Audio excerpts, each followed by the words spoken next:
తానూరుతో పాటు బొల్స గ్రామంలో ఘనంగా ఛత్రపతి శివాజీ మహారాజ్ జయంతి వేడుకలు నిర్మల్ జిల్లా తానూరుతో పాటు బొల్స మండలంలోని ఆయా గ్రామాల్లో ఛత్రపతి శివాజీ మహారాజ్ 394వ జయంతి వేడుకలను ఘనంగా నిర్వహించారు. ఆయన చిత్రపటానికి పూలమాల వేసి నివాళులర్పించారు.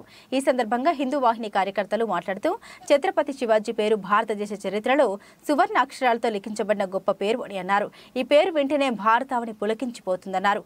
మొఘలుల దాడుల నుండి హిందూ మతాన్ని రక్షించిన ఘనత ఆ మరాఠా యోధుడికే దక్కుతుందన్నారు. యుద్ధంలో గెలుపు తప్ప ఓటమి ఎరగని యోధుడు అని కొనియాడారు.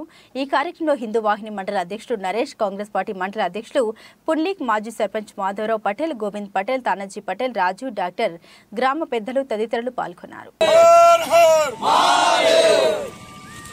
जय जिजाऊ जय शिवराय. आज रोजी बोळसा गावामध्ये शिवजयंती साजरी करण्यात आलेली आहे आणि शिवजयंती खूपच छान साजरी करण्यात आलेली. सर्व पाहुणे मंडळी सुद्धा आलेले आहेत, सर्व गावकरी मंडळी सुद्धा आलेले आहेत. त्यामुळे आज आम्ही सर्वजण मिसळून एकत्र सर्वत्र येऊन शिवजयंती साजरी केलो आहोत. तरी नंतरची रूपरेषा आपले चक्रधर पाटील बोलतील. त्यांना विनंती आहे की त्यांनी 2 शब्द बोलावे. हिंदवी स्वराज्याचे संस्थापक राज छत्रपती शिवराय यांच्या 374व्या जयंती निमित्त 394 जयंती निमित्त बोळसा गावातील सर्व ग्रामस्थ मंडळी, तरुण मित्र मंडळी यांच्या वतीने साजरी करण्यात येत आहे.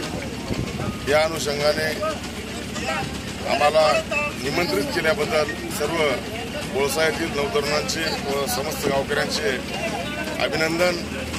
येणाऱ्या काळामध्ये 18 पगड जाती समाजाला घेऊन चालणारे राजे पुन्हा जन्माला या ही जी व्याख्या आहे, खरं या आज काळाची गरज आहे.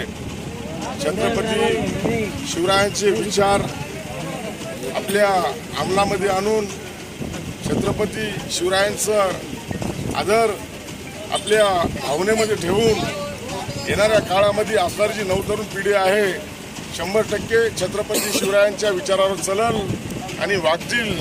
आणि जे इथून जे आपल्या ज्या हिंदू संस्कृतीला जे थोडा बहुत जे बदल घडत आहे, बदल न घडता 100% शिवरायांचे विचार आपल्या मनामध्ये ठेवून वागतील. मला जे बोलण्यासाठी आपण संधी दिला त्याबद्दल मी बोळसा ग्रामस्थांचे आभार मानतो आणि माझे 2 शब्द संपवितो. जय शिवराय.